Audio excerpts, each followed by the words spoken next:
From BBC Radio 4, this is Things Fell Apart, Strange Tales from the Culture Wars. I'm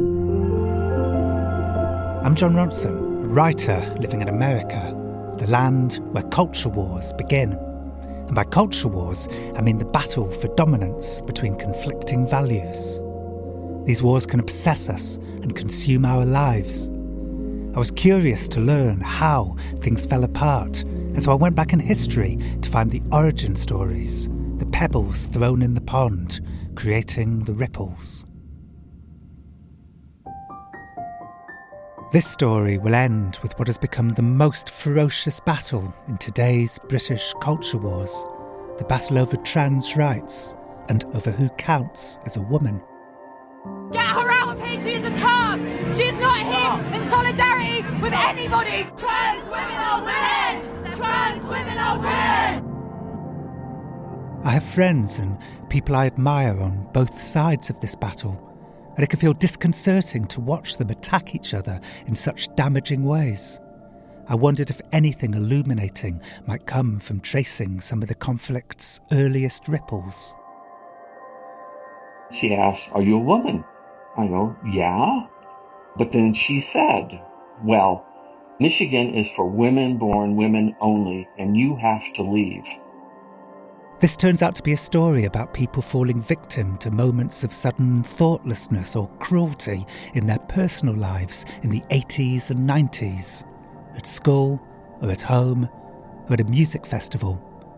From the hurt feelings that ensued came ideas to change society. By the way, nobody in the story intended their ideas to give rise to such painful division. In fact, they were hoping that the opposite would happen. And to understand how we got here, I need to first tell you a story that isn't about gender at all. It's about a little girl called Rebecca, whose unconventional childhood would lead her to reinvent feminism in the 90s. It begins with Rebecca being born in a newly desegregated hospital in Jackson, Mississippi in 1969, a place where mixed-race babies were unfamiliar. When the nurses came in with my birth certificate, in the margins next to race of mother, black, race of father, white, there was a question posed, which was correct, ? So it started very young. Correct? ?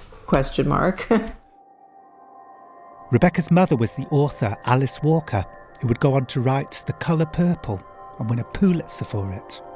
But back in 1969, she and her husband, Melvin Leventhal, an idealistic Jewish lawyer, were civil rights activists. They were wanting to, in creating me, create a model in which race was not the primary signifier, but that the humanity of each human being was at the center of the matter. Do you think they really thought of you in that way, like not only as their loving daughter, but also as something ideological? Absolutely. I was called a movement child, and that meant something. That meant that I would be a carrier of the movement into the future. Alice and Melvin's goal was to be living examples of a successful interracial family in a racist southern state. And Rebecca, by her very existence, would embody those ideals. But by the time she was 7, the vagaries of a real-life marriage trumped its idealism. My parents divorced, and my world really shattered.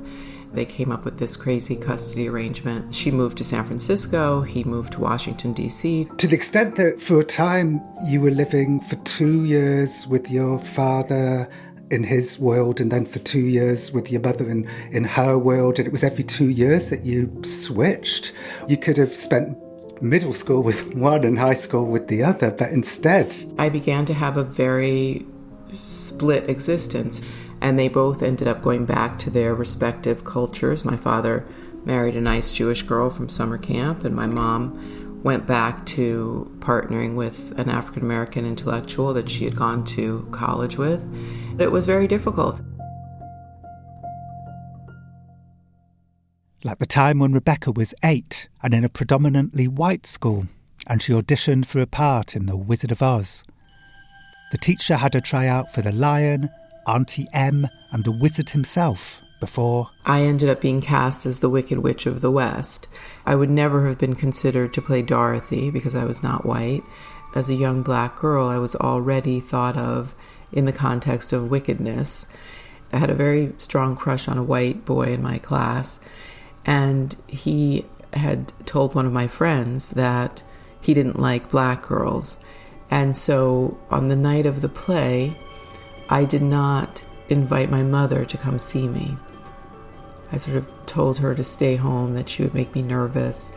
And I was very much invested in my white family coming to see me because I thought that this boy, Brian Caton, would see that I had a white family and that he would like me. And that was a real moment of shame and confusion. And then, after 2 years, as Rebecca writes in her memoir, Black, White and Jewish, she was abruptly back in her black life. While they were much more accepting on the whole, there were definitely moments during which my black relatives noticed my whiteness. Some of your relatives would, as a joke, to rib you, would call you a cracker. Uh-huh. A cracker is like a derogatory term for a white person, you know, someone who is perceived by black people as demonic, you know, based on their horrendous treatment of black people. There's a scene in the book in which I'm laughing hysterically, you know, I can't stop laughing, and my cousins say, you know, you have the crackers, you know, so they're identifying something in me that's alien to them as being a part of whiteness. And I worshipped these cousins of mine, and so I was very confused by it. Rebecca was, as she wrote, moving from world to world like they were different planets. In only a few years, this experience would inspire her to do something extraordinary, create a brand new and wildly popular social movement. To understand how that happened, you should know that there was something else unusual about Rebecca's childhood. Her godmother was the feminist leader and Ms. Magazine co-founder, Gloria Steinem. I grew up in the Ms. Magazine offices, the women's magazine that was so radical and revolutionary and intrinsic to the women's movement. Ms. Magazine had emerged from a new wave of feminism, the second wave, which had begun in 1963 with Betty Friedan's book, The Feminine Mystique. During the 50s, Betty Friedan's housewife friends would tell her that while they were doing the cooking and the ironing, they just didn't feel alive. They had lost the ability to concentrate and had a strange feeling of desperation. And the cures society was offering, like magazine articles called 48 Ways to Make Your Marriage More Exciting, weren't helping at all. Here's Betty Friedan talking to Mary Parkinson on Thames Television in 1977. Did you ever intend in the very beginning in 1963 that your writing would cause a revolution and have the effect it did? No, not consciously. And yet underneath there was this sense of urgency. Each woman had been struggling with all these things alone. If she felt there had to be more somehow than baking bread, she was a freak. There was something wrong with her.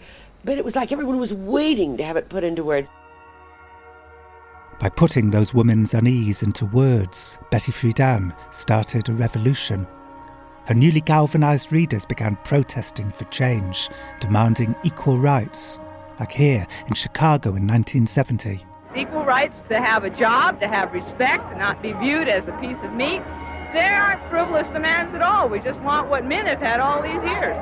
Free our sisters! Free ourselves! Free our sisters! Free ourselves! The second wave was powerful. There were demonstrations against beauty pageants and Playboy. They spoke out against domestic violence, and they won some great victories, like 1973's Roe v. Wade, which gave women the right to an abortion in every US state. But by the time Rebecca was hanging out at Ms. Magazine in the late 80s, feminism had hit a rough patch. I had grown up in a very feminist community in a way that a lot of my peers at the time did not. and they felt very resistant to feminism. No one wanted to call themselves a feminist. Why? Well, the propaganda against feminism at that time was incredibly strong. Feminists were all men-hating, they were all lesbians, they didn't shave their legs. In fact, by Rebecca's late teens, some women had taken to calling themselves post-feminist. And to make matters worse, there were great schisms within the movement too, the perception being that it was under the influence of straight, affluent white women. Women of color had felt excluded from the feminist movement, and there was a lot of controversy around whether lesbians should be included, whether they would, destabilize the cause. Sure enough, when you hear old interviews with second-wave leaders like Betty Friedan, some of the conversations do seem outdated now. It seems to me that a lot of bad publicity came for women's liberation through the extremist movements and the kind of issues that they wanted to take up, like, lesbianism and much too much focus on that kind of issue, though the rights of anybody to sexual choice, sexual privacy, one doesn't deny, but that's not the main thrust of the women's movement. But Rebecca was seeing things differently. Having grown up experiencing wildly different lives, she thought the movement could be a much bigger tent, cognizant of lots of different types of injustice. The way she saw it, a straight woman might experience misogyny, while a lesbian might experience misogyny and homophobia. And the movement should tackle both bigotries, because the struggles of put-upon groups intersect.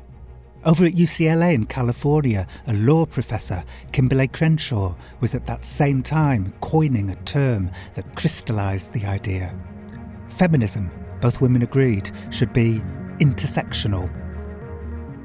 I definitely came from many different backgrounds. I was also Jewish, so I understood the propensity for anti-Semitism. And so my project then became, how can we allow this generation to redefine what the movement is? Because we're losing a generation. And so I wrote a piece in Ms. Magazine that was very impassioned. The last line is, I am not a post-feminist feminist. I am the third wave. I am the next iteration of movement warriors.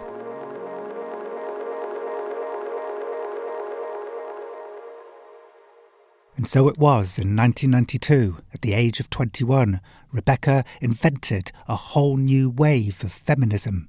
The third wave. That article started the movement. People wrote hundreds of letters from young women and men around the country who were saying, yes, we are the third wave too. I think the second wave, older feminists felt a little bit threatened or disheartened, feeling like they were being pushed aside. Did any of them say that to you?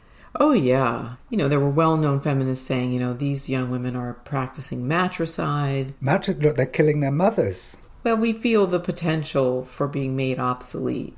One of the hardest things for them was simply in the idea of a third wave, as if their wave was finished, as if they were dead and needed to be replaced. I spoke at hundreds of schools and said, don't call yourself a feminist if you haven't dealt with racism. Don't call yourself a feminist if you're homophobic. Surely some of them would have said, well, we do that stuff. Yes. There was lots of that. There was a sense of, we've been talking about this forever. This is not new. And were they? I think that to some extent they were, but I think it was not as sophisticated or nuanced.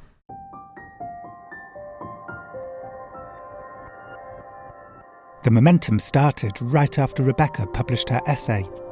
Like-minded thinkers now had an umbrella to gather under to rethink hitherto sacrosanct second-wave principles, like how women should consider pornography. There was a feeling in my cohort that free sexuality had been neutered by second waves. So there was a call toward greater sexual freedom and pleasure within third wave. And from the third wave philosopher Judith Butler came a call to rethink gender categories altogether. We definitely fought for trans rights. There was much more judgment against trans women in the second wave. We were very trans positive. As Judith Butler explained it to Arte in 2006, it all started with Simone de Beauvoir's idea that one is not born a woman, but rather becomes one. And then I thought, well, maybe you could say the same of gender more generally. Perhaps one is born a male or female, but becomes something which is neither a man nor a woman. Judith Butler was arguing that a person's gender identity isn't tied to their bodily facts, but grows out of societal norms. She believed that people could break free from those norms and be whichever gender they felt compelled to be, and that by extension, intersectional feminism meant that the women's movement should open up the category of woman to many more people. And on a summer's night in rural Michigan in 1991, her idea was about to be tested. Because for 1 week each year there was a place where everyone, despite the brewing generational tensions, tended to get on well. Mitchfest, the Michigan Women's Festival. Thousands of women from all walks of life would camp in a field surrounded by woods, eat communally, join workshops, listen to bands. Rebecca and her mother Alice went, and so did Bonnie Morris, a historian of the women's music movement. What Michigan did was to create an event that could be women only. I began attending when I was 19 or 20 in 1981. I wrote in my journal that the overwhelming impression I had was breasts. It was one of the first places where women felt safe to remove their shirts, so that you walked into a beautiful rural setting with hills covered with shirtless Amazons, women of every color, shape, age, size. I quickly removed my own shirt. I ran swiftly over the hills barefoot, feeling strong. One of my first memories from the first festival is lying on a small bamboo mat, my eyes shut, wearing nothing but a pair of sunglasses, smiling, and a woman swooped down and kissed me. I took off my sunglasses, opened my eyes, and smiled, and she said, "Oh my God, you're not Laverne." Mitchfest was a multi-generational, multicultural society, a campsite built by women, for women. So there were women who just wanted to party, flirt, and others busily planning to overthrow the patriarchy and embed woman power. There was a range of workshops from fighting racism to dealing with abuse of women. I saw so many moving examples of women who were survivors of every kind of violence, who had taken a break from humiliating jobs. And we were all covered in mud, joyfully dancing in the rain, and every night shooting stars and beauty. There was a sense of safety. So the bands that performed were all women bands? That's correct. So there's a lot of all-women bands where the drummers are band. Were they allowed to perform? No men.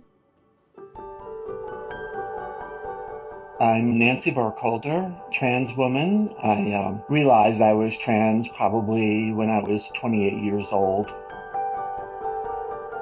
Nancy is talking to me via the microphone in her hearing aid, hence the slightly muffled sound. She's always lived a quiet life in New England, making Gatling guns for General Electric, modern versions of old Civil War cannon machine gun hybrids for which it turns out there's still a market.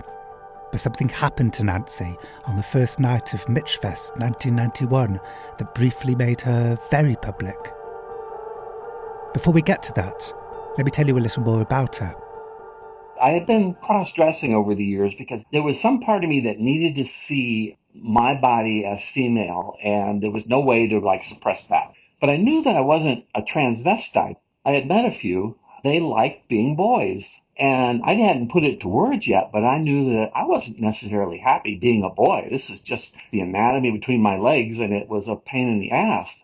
By 1981, when Nancy was 28, she couldn't suppress it anymore. For the very first time in my life, I went to see a therapist, and my very first words to her was, "I want to be a girl." It just came out, and at that point, I just said, "I'm done. I'm not going to live the rest of my life this way." And so Nancy had gender reassignment surgery in 1983, And 7 years later, she and her friend Laura travelled the 30 hours to join the thousands of women at Mitchfest. And we had a great time. What was it like? Describe the feeling of being there. Well, it felt totally safe, I guess, In other words, you were surrounded by women, and women's energy, the whole psyche of the place, just felt very comforting. Sitting next to somebody, whether you're naked or just topless or whatever, it's part of being here. The conversations, everything just felt like being part of a group of people that you have a lot in common. Were you nervous going to Mitchfest? Not terribly, because I'm not going to come right out as trans. For most people, that's too much information. So I went and had a good time. They had such a good time, they went back the following year. If the festival opens like at 6 a.m., I think we might have gotten there the day before. Wow, so you were really excited? Oh yeah, big time excited. On the first night, Nancy's friend Laura was rendezvousing with a friend in the car park, and so Nancy went along with her for the walk. We go to the main gate, and we're kind of waiting around, and then a couple of women come up to me and say, "We need to talk with you." And I said, "Okay." I had no idea why. So we go off to the side, and I think the first thing that this person says to me is, "You know that the Michigan Women's Festival is for women only." And I go, yeah. And then she asks, "Are you a woman?" I go, "Yeah." And she asked if I was transsexual. And I said, "Well, my medical history is none of your business. I have a driver's license. I have birth certificate. I'm as legally female as any other woman." But then she said, "Well, Michigan is for women born women only, and you have to leave. You have to leave. You have to leave now." Here it is. It's after midnight. It's like 1 a.m. or something like that. And that's when I began to feel that like devastation inside. I can't believe what's happening. It must have felt so humiliating. No, it wasn't humiliating, because I was not ashamed of who I was. And I knew that I was not intending any harm. I was just trying to be a part of human experience in a way that I had never done before. And here I was being rejected for that. Laura comes back, and we drive off about 1:30 in the morning. And they had paid for us to stay in a motel room about 10 miles away. And the next morning, I called and made airplane reservations to fly back to New Hampshire. And so what I did was I wrote an op-ed. Nancy published her op-ed in Bay Windows, a Boston LGBT newspaper. According to her account, there had been nothing in the festival literature to indicate that trans women were unwelcome. And when she told the woman ejecting her that, quote, there were other transsexuals on the land, she acknowledged that this was true. Then she added, "We haven't caught them yet, but we did catch you." The golden rule, those that have the gold make the rules. Well, they made the rules at Michigan, and they, I think the following year, put out women born women in the festival literature. And we all knew that that was code word for trans people aren't welcome.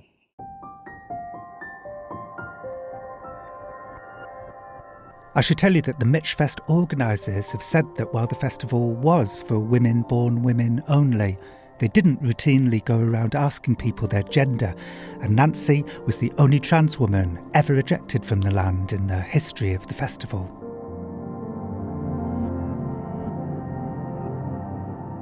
A year later, in 1992, Nancy's friend Janice went to Mitchfest and conducted an informal survey. She reported back to Nancy that 75% of the women she spoke to said they would have been very happy for her to be there. And so the following year, Nancy returned, to the land across the road, where she and some trans and third wave friends set up camp. And there was probably 10 or 15 people there all together. We had a table with literature. We had banners, invited people from Michigan to come in. We went back the next year and did the same thing again. They called it Camp Trans. Hundreds of women from the festival would come out to bring them food and water and flowers. I remember women who came out and said, "Thank you for setting this up. You've helped me to see a different point of view." There was a lot of value in that. And headway was made at Camp Trans, not least because of the guidelines that Nancy and her friends drew up. Quote, "Most festigoers are thoughtful and open-minded. Listen carefully and remain calm and patient. Do not call anyone names or belittle their point of view or imply that they are irrational. An atmosphere of love and joy will attract people to us. Anger and hostility will turn them away. We are all on this planet trying to figure out a lot of complex stuff together." Maybe Camp Trans's greatest success was in 1995 when, with Mitchfest's blessing, they were escorted by some lesbian friends onto the land. The encounter that followed became folklore in trans circles, as documented in Rhys Ernst's short film, Camp Trans. The tension was thick as they walked through the clusters of tents. By the time they reached the middle of the camp, over 200 women had gathered to hear them speak. A hush spread over the crowd. Leslie took the stage and spoke truth.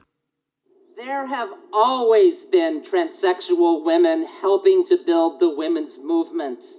Transsexual women want to be welcomed into women's space for the same reason that every woman does, to feel safe.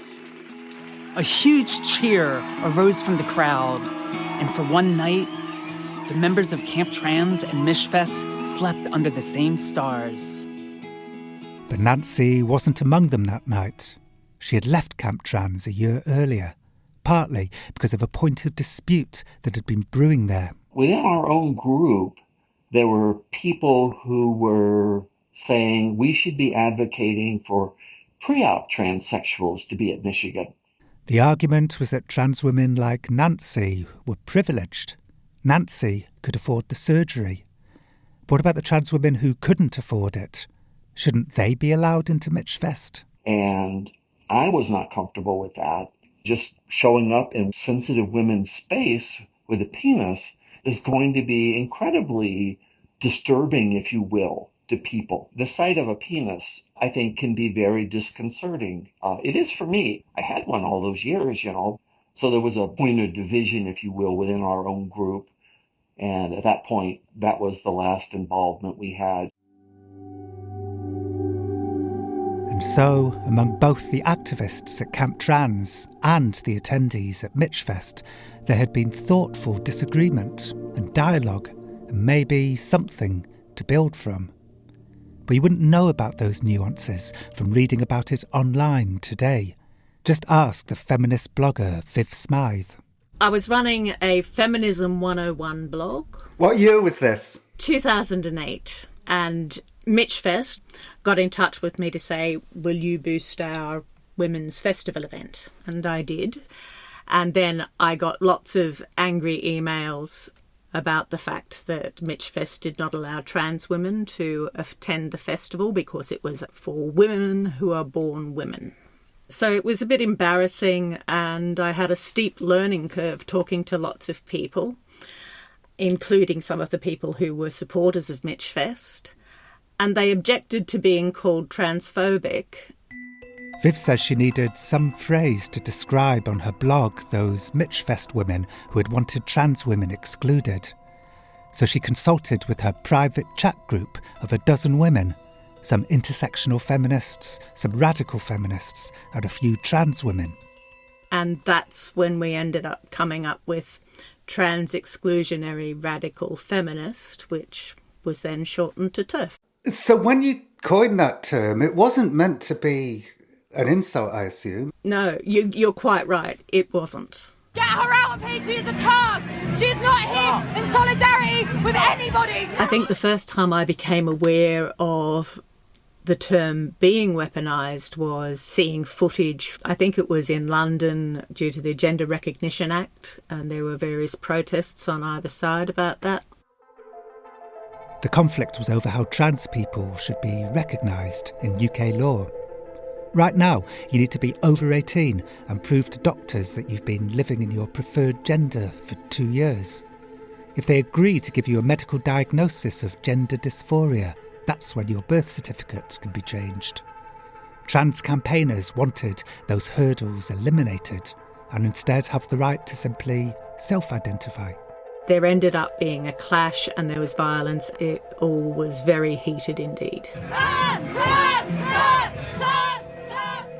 I've never invented a word that then gets yelled at protests.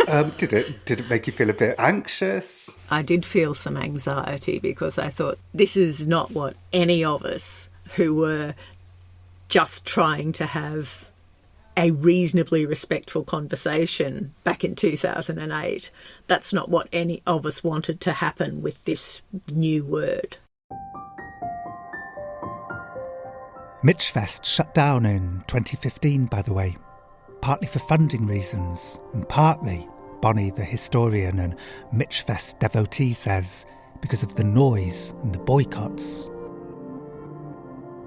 Now, Michigan had become a marker of exclusion and not a wonderful, radical innovation by women who had no other alternatives. When festival culture began, there were no safe vacation spaces for lesbian couples. There were no gay days at Disneyland. You could not share a bed with another woman in some bed and breakfast.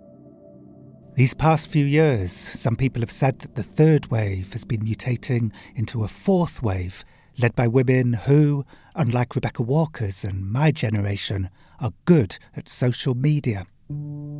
Being one of the tiny handful of people to have ever created a successful social movement, I was curious if Rebecca had any general advice for the next iteration of movement warriors.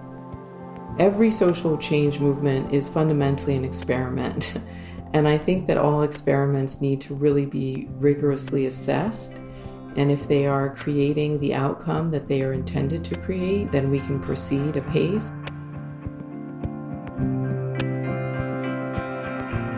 Right now, with the war over trans rights, it can feel like the tone is being set by a few people on each side, conjuring up the worst and most harmful ways to smear their opponents. One side are bigots who don't belong in society. The other side are predators and paedophiles. Back in the early 90s, Nancy had been all for activism and bridge building at Camp Trans. But she says she doesn't have the stomach anymore for all the unyielding positions. She finds it alienating and has opted out entirely. I began to just live my life. Those two groups, trans and feminist, yeah, they can duke it out all they want. I'm just sitting on the sidelines eating popcorn. I'm not claiming that I know what women feel. I'm saying I know what it feels like to be me, and I know how my whole entire psyche integrates and expresses itself is in the female role. I have no idea why.